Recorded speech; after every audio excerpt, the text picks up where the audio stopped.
Coming up on the Inside Indiana Business Television podcast, the long-awaited launch of Indy's Red Line. Indiana's Sports Accelerator names its first class. We preview the upcoming Brickyard 400. A major grant will boost Alzheimer's research. An education platform combining toys and tech comes to Indy. We take a look at the upcoming Colts season. And our panel of insiders weighs in on the top stories of the week. Welcome to the Inside Indiana Business Television podcast. I'm Andy Ober. The long-awaited and much-talked-about Red Line is up and running in Indianapolis. The line rolls within a quarter mile of more than 50,000 residents and nearly 150,000 jobs. Indigo also has a new CEO. Inez Evans joins Inside Indiana Business host Gary Dick to talk about the project and her vision. I want to get to specifics about the Red Line. Is it ready to go? It's ready. The team has worked hard. Construction is still a little ongoing, and at some stations we tell you if there was paint, don't lean upon it. We'll still be buttoning up the facilities as we roll along, but the buses are ready. The operators have been working hard and training. We've been doing our dry run since last Sunday. Yeah. So it's looking really good. There are a lot of supporters and proponents of mass transit. The tech community in particular, very supportive as a way to attract and keep talent, which is so important to the region. There are naysayers as well. For those, and part of it may be a cultural thing. This is not a mass transit city or state. How do you address those naysayers who question whether the Red Line, whether mass transit can be successful? Statistics have shown, Gary, that if you build it, they will ride it. Especially when it comes to a bus rapid transit system, which is secondary to a rail line. It is the precursor to rail coming on board.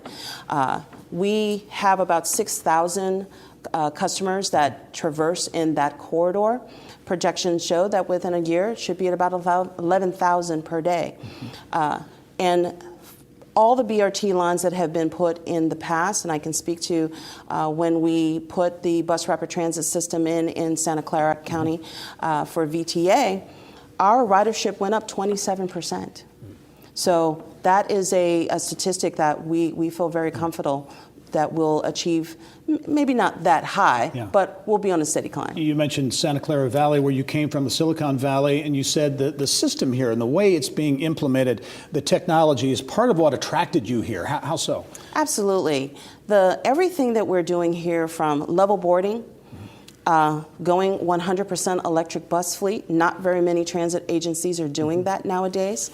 The real-time information is very key. Having ticket vending machines, the information signs at each one of the platforms to give our customers who may not have smartphones, who can't track when the buses are coming, all of that information will be readily available, as well as the new fare system that we're also putting in through MyKey. It's very integral for our customers that we'll be one of the first to do fare capping on a weekly basis instead of a monthly basis. Yeah, you talk about workforce, you talk about connectivity. In many respects, mass transit, in my view, is a workforce issue, is a talent issue, and that's a big part of what this system will be all about. Absolutely. Bus rapid transit has shown to be, and having an integral, very frequent network, which we are going to move to a more frequent network in June as well, has shown statistically that if it's more frequent and faster, individuals will ride it because it also breaks down the barriers. It is that bridge of connectivity for jobs, education, amenities, and for future development of our organization, as well as transit-oriented development and having an impact on our community. This is the first phase of a multi-phase project that could perhaps extend to 2025. Yes. Going east and west, north and northeast as well. But your vision for the transit system, we talked off camera about regionalism and operating and connecting as a region. Your vision for the system? Well, we have many partners in our area. And this one feature, as well as our entire network, we plan to work with our partners to see how we can better connect, because there are other jobs that fall outside of our area. There are a lot of jobs out there. And working together with our regional partners, we can bridge those gaps and, again, extend the reach of employment services within our community. Inez Evans is the new CEO of Indigo, arriving in Indianapolis at an important time, the launch of the Red Line. Thanks for joining us. Look forward to talking to you soon. Thank you so much. All right. Still to come, the Brickyard 400 rolls around again, and a $1 million grant targets Alzheimer's. But first, the Indiana Sports Corp has named the 10 startups that will participate in the inaugural class of the Techstars Sports Accelerator powered by Indy. The 3-year initiative aims to boost startups specializing in sports tech. Managing Director Jordan Flegel came in studio with the latest. Okay, Techstars, really an innovation accelerator. Give us a thumbnail description of what Techstars is all about. We are an accelerator. If you've ever watched Shark Tank, it's kind of like that, only we take companies for 3 months, we bring them to Indy, put them in an office. We actually invest in them $120,000 per company, and then we provide a lot of support, resources, connections, and we are, no pun intended, helping accelerate them. From seed stage, a couple people with an idea, maybe a little bit of funding, to hopefully a venture-backable business that can go out and grow, create a lot of jobs. And what I think is an amazing collaboration, a synergy, if you will, is this is a sports accelerator. So you selected 10 startups from around the globe to come in here. What have they been experiencing for these last several months? They've loved it. I mean, there's companies that are all new to Indy, from coasts of the U.S. We have a company from Moscow, so they're here. They're working very hard. They've got 3 months, they're getting a lot done. There's a lot of pressure, trying to really figure out their businesses, grow their customer base, raise money, all the things that startups do. We've also tried to show them the best of Indy. So they've had a lot of fun. We've been to Colts preseason games. We kicked it off with the Indy 500 event. So we've had a lot of fun too. A lot of innovation.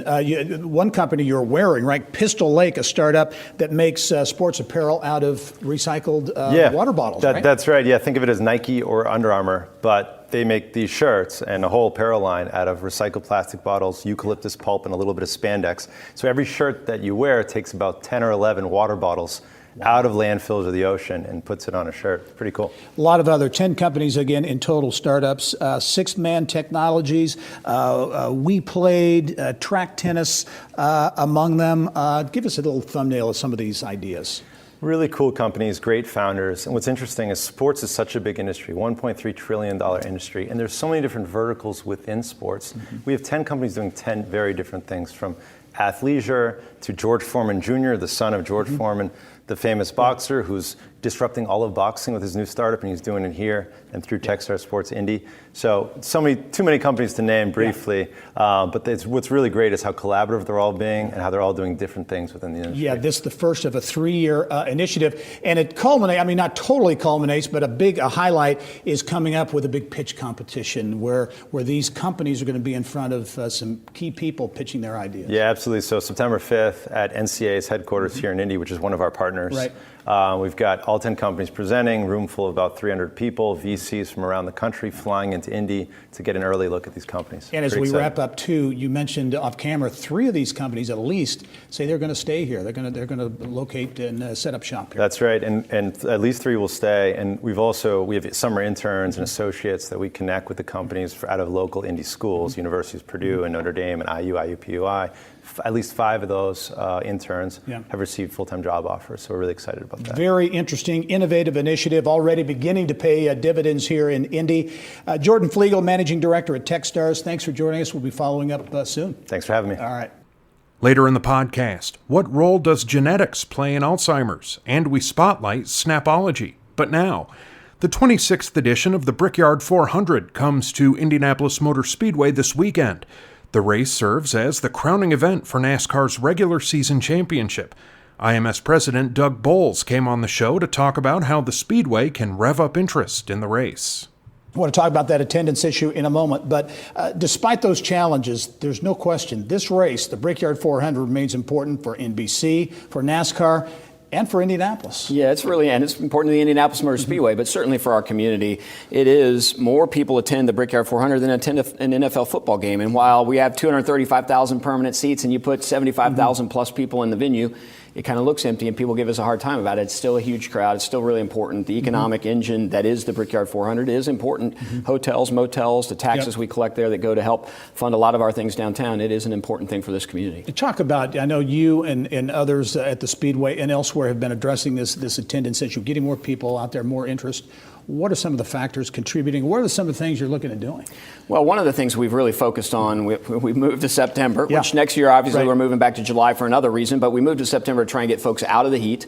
This year, it looks like weather so far looks like it's going to be really, really strong. We've added a dirt track race, the BC 39, as a way to connect as short track folks. The FGL Fest and music is really important. We've found that to be really successful in May, and we think it'll be really successful around the Brickyard this year and even next as we change dates. So those are some of the things that we're really trying to do. The other thing, just trying to reconnect with the community and remind people how important it is for this community to have the Brickyard here. If you've been flying in the last few weeks and you've come home through Indianapolis International, you've seen the Brickyard, all the imagery, all the big machine imagery there, just because we want people to remember that even if you don't come to the Brickyard, I want you to be proud that the Indianapolis Motor Speedway hosts events like the Big Machine Vodka 400. And some of the events you mentioned, the dirt track race really connects with the roots of racing in Indianapolis, and it was very popular. Absolutely. Last year, the first year, sold it out, was fantastic. The short track racing, especially in the Midwest and Indiana, is the heart and soul of motorsport. There are so many people that go to their local Saturday night track, and they love to see an opportunity for that Saturday night local star to get a chance to race at the Indianapolis Motor Speedway. And to do it through midget racing has been fantastic. We had 110 cars entered last year. We're going to have pretty close to that again this year. It's a fantastic event. NASCAR drivers drive in it. Connor Daly drove in it last year, IndyCar driver. So it brings everybody who is anybody in the sport. It takes a chance at running that midget race at the Speedway. One of the things I think is interesting, too, we talk about the importance of the race, the importance of this race to the drivers who are there. We all know how special the Speedway is. These drivers really want to win this race. You know, one of the things we hear an awful lot is, can you move the Brickyard to our road course? And you probably could, but the drivers love so much winning on the oval that Ray Haroon won on, the oval that AJ Foyt won 4 times on. There is some history and tradition, and with the exception of the Daytona 500, which is NASCAR's biggest event, there is nothing like winning at the Indianapolis Motor Speedway for those drivers. They want to win there. It means an awful lot. So the prestige of the Speedway for the drivers is absolutely there. From a strategic standpoint, you continue to look at different things. You mentioned next year the race will move to July 4th weekend. Yeah, July 4th weekend, and that gets us back in the heat, which has been one of the struggles and things we heard from fans. But as we stepped back and really looked at it, the opportunity for Indianapolis market and the Indianapolis Motor Speedway to own the 2 biggest summer weekends, Memorial Day weekend and then roll it right into Independence Day weekend, fits an awful lot with our brand. It certainly fits with the way the brand of Indianapolis and Indiana, we celebrate those men and women who've served. So be able to kind of take pride in being an American and celebrating Independence Weekend. We're going to build a lot of things around that weekend. Next year, as we kick off the 200th anniversary of our city, that's something that we'll tie in there as well. So there's a lot of good things around July 4th, we think. Doug Bowles, president of the Indianapolis Motor Speedway, the Brickyard 400, coming up in the weekend ahead. A lot of activity out at the track this week ahead. Doug, as always, thanks for joining us. Yeah, thanks for having me. All right. Remember, you can catch Inside Indiana Business Television on stations throughout the state every weekend. Head to InsideIndianaBusiness.com to check listings. Still to come, Snapology brings its education tech franchises to Indiana, and we preview the upcoming Colts season, which now looks very different. But first, an early onset Alzheimer's disease study led by the IU School of Medicine has landed a $1 million grant. The funding comes from the Alzheimer's Association Greater Indiana Chapter. Executive Director Natalie Sutton and IU Med School researcher Liana Apostolova discussed the importance of the study with Kylie Valletta in the Business of Health. Dr. Apostolova, let's start with you in the LEADS program. It focuses on early onset Alzheimer's, which is especially devastating form of the disease. Tell us a little bit about early onsets, how it impacts patients and families. Of course, yeah. What we know about Alzheimer's is really all coming from the late version of the disease, which is 95% of those who are affected with Alzheimer's. About 5%, or 200 to 300,000 in the United States, though, have an early onset form, that is those that are less than 65 years old. They could be as young as 40. As young as 50. They could be our age ladies. And guess what? These people are still in the workforce. They're not ready to retire. They're raising children or supporting them through college. And they don't have any long-term plans and insurance set in motion to be able to take time off work, let alone go on disability. So it is a tremendous impact for the family. And Natalie, let's talk about the $1 million grant that your organization is providing the study and how it really kicks it up a notch. It really does. The NIH funding, obviously significant, and allows data collection from all over the country for the study. But the initial NIH funding only funded researchers to look at about 2% of the genome. So our $1 million grant is going to enable the researchers to study the entire genome of all 600 patients across the country. And we believe that there might be some underlying risk factors that we could uncover by looking at the entire genome in these patients. So, Dr. Apostolova, you're focusing on early onset, but studying that, do you learn more about Alzheimer's disease in general? Yes, of course, especially with the genetics portion of it. We know of about maybe 30, 40 genetic risk factors for the late onset version of the disease, but still so much of that genetic risk is missing. We see that in families where Alzheimer's disease has hit, that these individuals, their children, their siblings are more likely to develop Alzheimer's, and we need to know more about what causes this risk. And by studying early onset, we will be able to see the most aggressive genes that we have not discovered simply because we have not looked at patients this young. So these would be important discoveries for all of Alzheimer's and would also lead to downstream research that will allow us to study disease mechanisms and to uncover new therapeutic targets. So, Natalie, early onset, because it's rare, is it less studied? And did that help the organization decide how to direct its dollars? Absolutely. This group of patients has really not been studied by other research in the past. So much of the early onset research has focused on the familial form of the disease. And at the Alzheimer's Association, we're looking at the entire scope of research. We're really pleased that our organization nationally has been behind this study from the beginning, but also really proud here in Indiana that this important research in the field is taking place in our backyard. So it was a great opportunity for our local board of directors to support this work. And speaking of research taking place here, Hoosiers are involved. Tell us how we can get more involved. Well, we're still recruiting. So we're looking for individuals who are cognitively impaired between the ages of 40 and 64 at 15 locations across the nation and, of course, in Indiana. So if there is anyone anyone that knows, please come call us, call Indiana University, and visit us at the website www.leads-study.org. Great work taking place right here in Indianapolis. Thank you both for being here today. No problem. Thank you. Later in the podcast, we take a look at the first post-Andrew Luck Colts season, and our Insiders panel takes on the week's top stories. But now, Snapology says it combines play with education with interactive programs for children ages 2 to 14. The programs include robotics, animation, coding, video game design, and more. Snapology Indy West owner Steve Berg talks about the platform in our Eye on Education segment. Give us the lowdown on Snapology. It was founded in Pittsburgh by two sisters back in 2010. Now has more than 100 locations around the country. You're the only affiliate here in Indiana. What is Snapology all about? So we teach science and technology, and our goal is to make it a hands-on experience for the kids. So we give them some guidance at the beginning, give them a project, about 5 minutes of teaching, and then we give them Legos and Kinects and robots to go build and experiment. So much talk about STEM, science, technology, engineering, and math. This adds arts to the mix. What got you interested in this? Because you have an engineering background, right? Yes. So maybe it was a natural. Yes, it was a good fit. My engineering degree, I've been an engineer for over 20 years, and in that time I've enjoyed teaching young engineers. And I found when we were here in Indianapolis, I started with 4-H, volunteering with 4-H, and I led the Marion County Robotics Club for 3 years.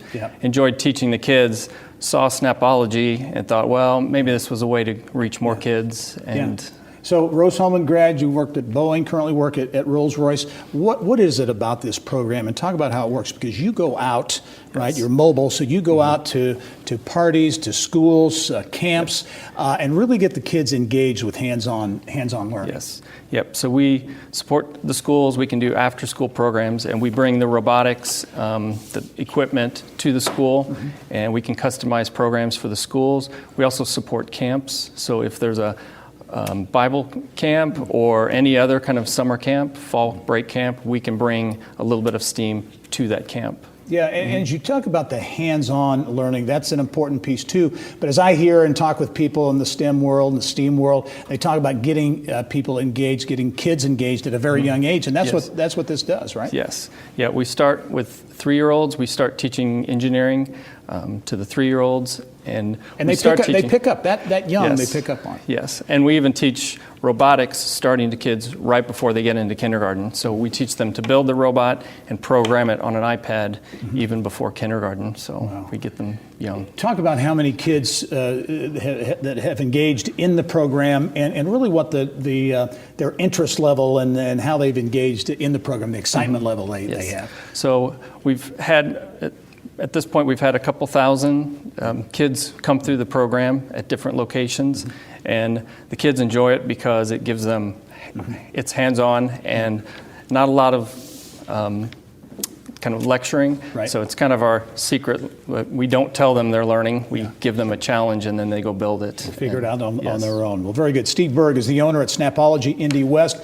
A unique way of teaching STEM, or in this case STEM, including the arts as well. Steve, thanks for joining us. Good luck. Thank you. All right. Still to come, perspective on the week's top stories with our panel of insiders. But first, Andrew Luck shocked the football world by retiring from the NFL just weeks ahead of the beginning of the season.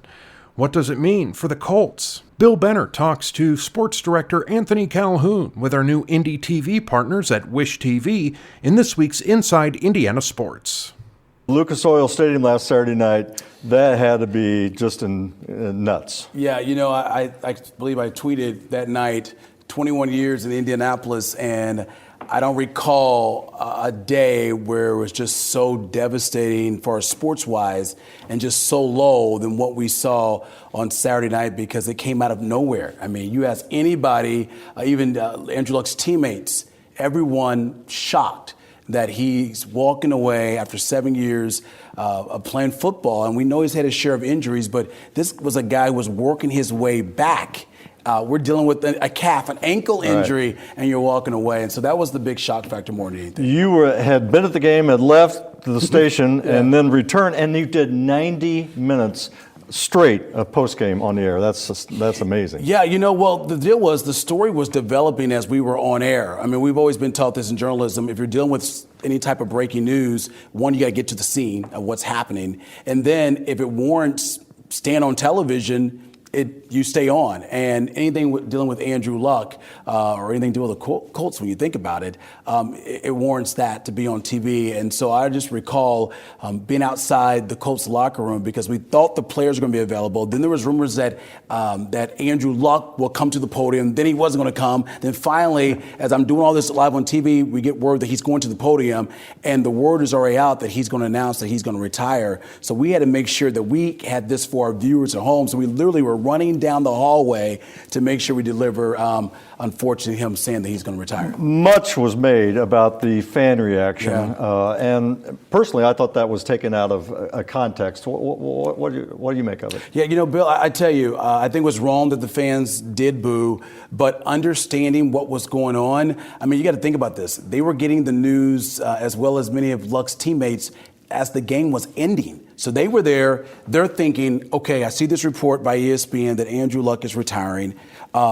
He's they said he's dealing with too much, he's tired of, he's dealing with a lot of emotional stress or whatever it might have been, just the weighing of him playing the game. So they're seeing that, and then they're thinking to themselves, wait a minute, he's got like an ankle injury. We're not talking about a neck injury. Why is he walking away? And then more importantly, high expectations for this football team. We're supposed to go to the Super Bowl. Yeah. And so you add all that up, you may not be booing him, but you're booing the fact that this season's over, from in their minds. And so I think it was taken totally out of context. These fans here in Indianapolis, they love Andrew Luck. They really do. And so, it is what it is, but I think that's kind of taken out of context. Still an NFL season to be played. Jacoby Brissett, it's not his first rodeo. I mean, he's been around. What do you think? Well, good question, because this is the second time for him. The first time he was quarterback was in 2017 when Andrew was out with that shoulder injury. Total different ball game this time around because one, I think he's better. Two, has a better offensive line. He didn't have that great of a line in 2017. And then he's got great talent around him as far as offensively, and he's got a pretty good defense too to help him out as well. So I'm not going to talk Super Bowl when it comes to the Colts, but I think they can win the AFC South. I really do with Jacoby. I really do. And here's another thing too. Coach Reich said this early in the week. Jacoby has had over 1,200 plays run with the first unit.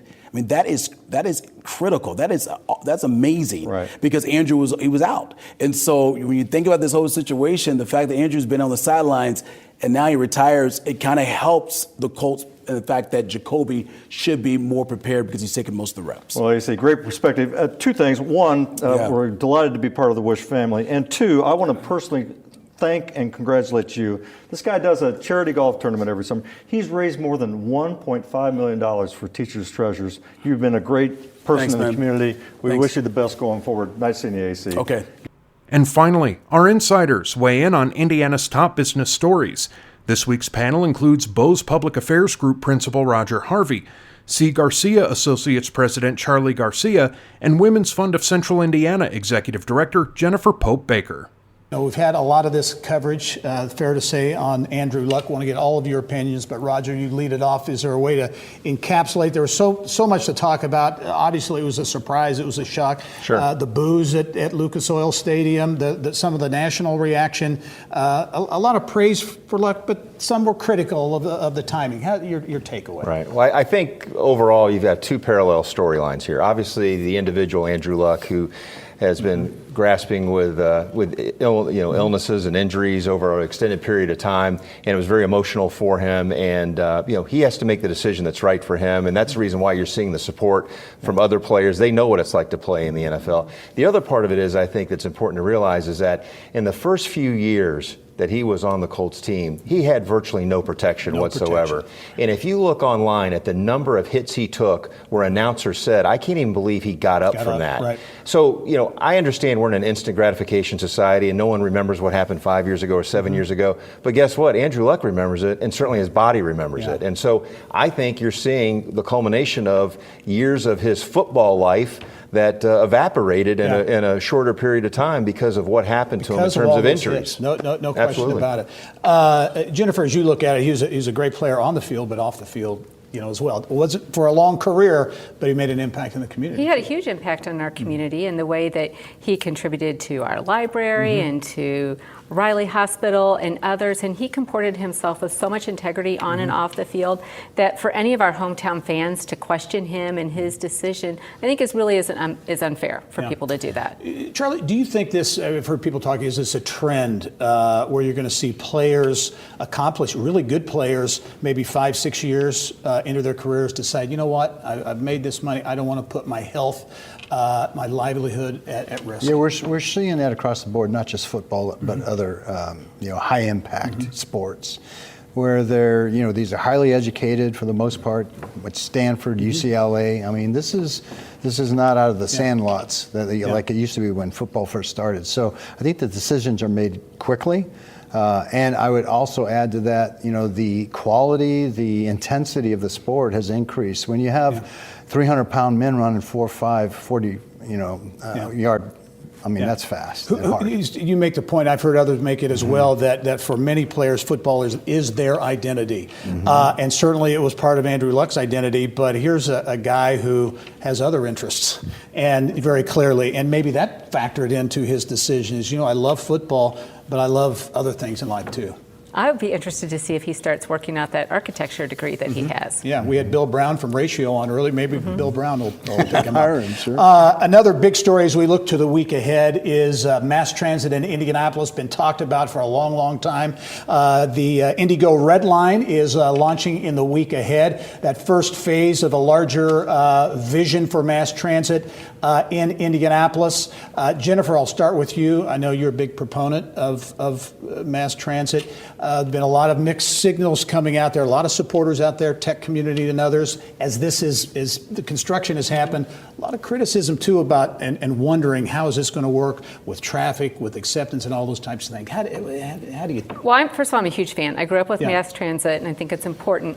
I think that people are always scared. How's this going to impact me personally? How's it going to impact my commute? Is it going to impact my business or whatever it is? I think once we get used to it, people will really like it. And I think it is a great opportunity for people who are underemployed to be able to get on a bus and not have to worry about taking care of a car, taking care of parking, that they can get on a bus and go to work. Yeah, the workforce thing is a big component. Charlotte, you were involved in the early stages of mass transit. 2008, brought it to the table with the community, started working on it. We traveled, I was chairman of the Chamber of Commerce, Indy Chamber of Commerce, and we went to different cities throughout the country. We went from Denver to San Antonio to Charlotte, even looked at Atlanta, and how they actually grew and developed the whole process and the initiative. And we have taken a very conservative approach towards it. I mean, from the standpoint of taxation, we're trying to utilize the revenues that we have currently,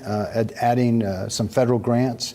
But I think to really increase and progress, like Jennifer was saying, you go to other communities, whether it's Chicago or I'm from San Francisco originally, and we're okay with the taxation as long as there's a quality product. Right. And so I think we've taken, hopefully it is a first step, the red line and the purple line, and we can build some momentum to really develop as a first. Jennifer talked about growing up with mass transit as a culture piece, because that's certainly not the case around here. Is that going to be maybe a factor here that people aren't used to it?